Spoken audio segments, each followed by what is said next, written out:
Baik, Assalamualaikum warahmatullahi wabarakatuh. Waalaikumsalam warahmatullahi wabarakatuh. Raditu billahi robba wa bil islami dina wa Muhammadin nabiyya wa rasulah. Rabbi hrah sadri wa yassir li amri wahlul 'uqdatam min lisani yafqahu qawli. Puji hanya milik Allah, salawat dan salam hanya kepada Nabi Muhammad SAW. Baik, pada kesempatan ini diharapkan peserta dapat mengikuti materi yang akan disampaikan sebentar, karena tatkala materi yang akan disampaikan itu sangat berguna bagi teman-teman, apalagi ini menyangkut tentang Ikatan Mahasiswa Muhammadiyah.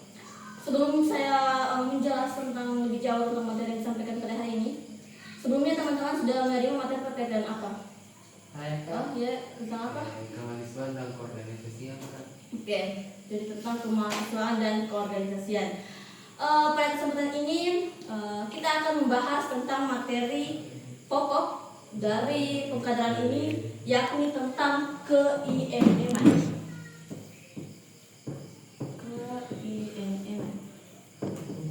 Jadi dalam membahas ke-IMM-an ini ada beberapa poin yang akan kita capai setelah mempelajari hal ini. Mulai dari apa itu IMM, terus siapa saja sih pendiri dari IMM itu,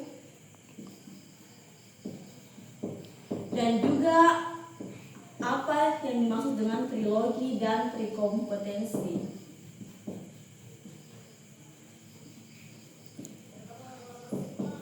Serta landasan dari IMM itu sendiri. Nah, kita akan membahas satu persatu. Nah, IMM merupakan salah satu organisasi otonom yang ada di Muhammadiyah. Kita ketahui ada beberapa organisasi otonom, diantaranya ada Hizbul Watan, Tapak Suci, dan juga Rasyatul Aisyah, serta masih banyak lainnya.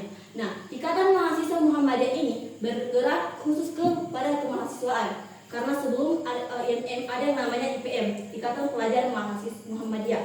Nah, ini adalah lanjutan daripada IMM, tapi ini ranahnya kepada mahasiswa sendiri. Nah, siapa sih sebelum lebih jauh, IMM itu dibentuk pada pada tanggal 14 Maret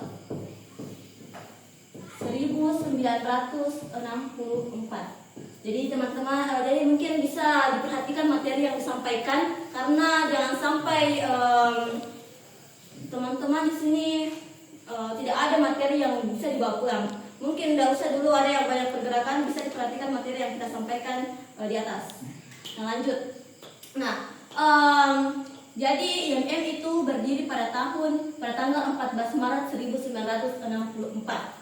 Nah, itu mungkin ringkas ngomongnya tentang IMM. Nah, siapa sih pendiri dari IMM itu sendiri? Jadi, pendiri IMM itu ada 5 tokoh. Yang pertama ada Jasman Al-Kindi,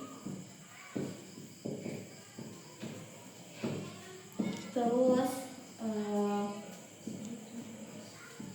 Soejub Jumarkus,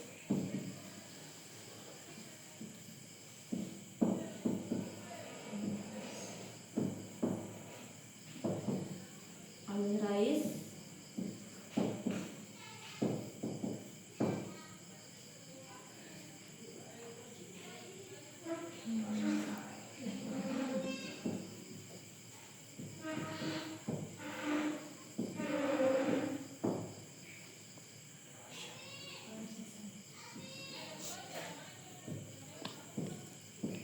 Jadi teman-teman sekalian, IMM itu didirikan oleh 5 tokoh penting yang ada di Muhammadiyah. Yang pertama ada Jasman Al-Kindi, Soejub Jumarkus,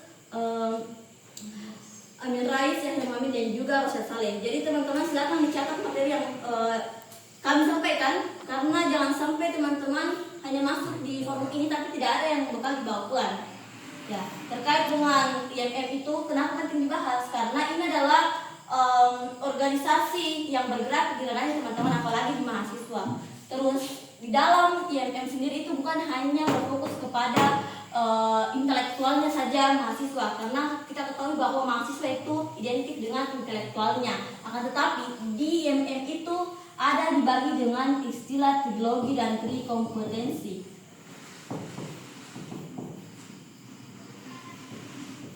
Nah, trilogi itu berfokus kepada keagamaan, kemahasiswaan, dan masyarakat. Sementara trikompetensi adalah apa yang menjadi rujukan dari trilogi. Trilogi itu trikompetensi dari trilogi agama itu adalah spiritual. Sementara intelektual itu sementara mahasiswa itu trikompetensinya adalah intelektual. Dan masyarakat itu berfokus kepada humanitas. Silakan peserta menyimak materi yang disampaikan karena sebentar kita akan ada sesi tanya tentang IMM itu sendiri. Nah, ternyata IMM itu memiliki landasan dalam Quran surat Al-Imran ayat 104. Ada yang tahu bunyi dari Al-Imran 104 atau tidak ada? Oke, jadi dalam Quran surat Al-Imran ayat 104 itu berbunyi walau takum minkum ummati yad'una ila al-khairi wa ya'muruna bil ma'rufi wa yanhauna 'anil munkar wa ulaika humul muflihun. Dan hendaklah di antara kamu menyeru kepada kebaikan dan mencegah kemungkaran. Sesungguhnya merekalah orang-orang yang beruntung. Jadi beruntunglah orang-orang yang menyeru kepada kebaikan, apalagi di ikatan mahasiswa Muhammadiyah sendiri. Jadi di IMM itu memiliki yang namanya jenjang pengkaderan. Jadi bukan hanya stagnan di Darul Arqam Dasar sendiri. Jadi teman-teman nanti setelah mungkin Darul Arqam Dasar, teman-teman bisa menapaki jenjang pengkaderan selanjutnya. Ada yang namanya Darul Arqam Madya, pelatihan institut dasar, DAP, Darul Arqam Paripurna, dan masih banyak lagi. Itu merupakan pengkaderan utamanya. Sementara pengkaderan pokok atau pengkaderan pendukung itu ada juga beberapa. Ada yang dikenal dengan Institut Swati 1, 2, dan 3. Sementara ada juga yang dikenal dengan kelas advokasi. Sampai sini ya, sudah paham atau ada yang ingin bertanya?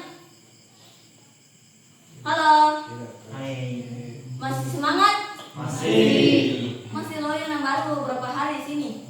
Mungkin ini masih materi keberapa ini? Teman-teman kemarin sudah menerima beberapa materi, jadi saya kira teman-teman bisa pahami materi yang saya sampaikan. Karena jangan sampai cuma teman-teman berada masuk di forum ini karena faktor kewajiban. Saya rasa teman-teman ubah niatnya untuk masuk di forum ini.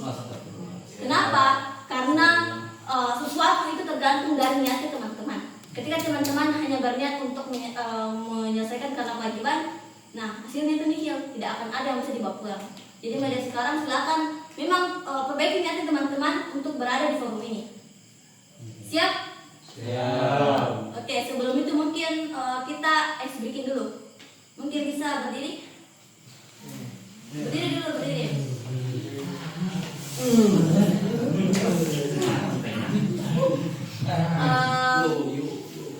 Oke, instruksinya itu yang ini 1, kalau ini 2, kalau dan yang ini 3.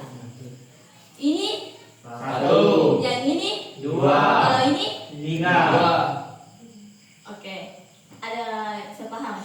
Jadi kita ulang ya. Kalau misalnya ada yang kalah nanti kita ke depan dihukum. Ini 1, yang ini 2, dan kalau ini 3. ini 1, ini 1, yang ini 2. oke. Masih semangat? Masih. Bisa dulu. Jangan loyo-loyo, guys, semangat. Perhatian. Siap. Oke. Jadi ada yang bisa kira-kira menyimpulkan materi kita pada hari ini atau ada yang ingin bertanya tentang materi kita pada hari ini tentang ke IMM-an? Ada yang bisa kira-kira menyimpulkan tentang apa itu IMM atau ada yang ingin bertanya? Oke, saya mungkin persilakan kepada siapa? Nama tak? Asya kan. Oh, siapa? Asya. Oh, mungkin bisa saudara Asya menyampaikan apa tentang kesimpulan dari IMM itu? Enggak, mau pertanyaannya. Oh iya, apa? Kalau kan tadi kita jelaskan tentang ini, kenapa sih saya sebagai calon mahasiswa atau mahasiswa sekarang harus mampu lah Oke, jadi pertanyaan yang bagus ya dari saudara kita, saudara Asya ya. Nah, kenapa kita harus ber-IMM? Nah, kita ketahui bahwa Ikatan Mahasiswa Muhammadiyah adalah organisasi otonom, salah satu organisasi otonom yang ada di Muhammadiyah. Kalau teman-teman bertanya kenapa harus kita bergabung di Ikatan Mahasiswa Muhammadiyah, silakan masuk. Karena kalau saya sampaikan kenapa, setiap orang berbeda-beda. Tetapi kalau teman-teman merasakan kenapa harus, silakan masuk di dalamnya. Karena kalau saya kenapa mau menyarankan apa yang mau kita cari kalau di MM, dia hanya berfokus juga kepada kemahasiswaannya, kemasyarakatannya, dan juga keagamaannya. Tetapi kalau mau teman-teman cari yang lebih luas lagi, silakan masuk ke dalamnya. Dan yang paling penting itu di dalam MM itu yang saya paham, yang saya dapatkan itu kita bisa nambah relasi, pengalaman, dan juga bisa bertemu sapa dengan orang-orang di luar. Karena tentunya MM itu bukan hanya di cabang Sinjai, tetapi ada juga di luar gitu. Jadi silakan teman-teman yang mau bergabung nanti kalau sudah jadi kader, ya silakan bergabung di Ikatan Mahasiswa Muhammadiyah. Ada lagi yang mau bertanya atau ada yang mau menyimpulkan materi kita pada hari ini? Sudah tidak ada? Tidak ada, Mi. Oke. Ada yang mau menyimpulkan? Kira-kira apa materi yang kita dapatkan pada hari ini? Oke. Karena kita dibatasi oleh waktu, bisa kita simpulkan bahwa Ikatan Mahasiswa Muhammadiyah itu merupakan salah satu organisasi otonom yang tidak hanya berfokus kepada kemahasiswaan saja, tapi berfokus kepada intelektual, keagamaan, dan juga spiritualnya teman-teman. Jadi ketika teman-teman bergabung, ya silakan coba. Kalau bukan teman-teman yang coba, ya siapa lagi? Nanti teman-teman akan jadi calon kader. Ya, bukan calon kader ya, tapi ya kader nanti. Jadi semoga teman-teman nanti bisa mengimplementasikan ilmu-ilmu yang didapatkan selama pengkaderan. Mungkin sekian materi kita singkat pada hari ini. Kalau ada yang mau ditanyakan bisa di lain waktu, karena waktu yang sekarang kan tidak terbatas, tapi kalau juga bisa kita bincang-bincang hangat mungkin. Mungkin sekian materi pada kesempatan ini. Saya berpesan silakan menuliskannya. Mungkin sekian, bila kita bilhaq, wassalamualaikum warahmatullahi wabarakatuh.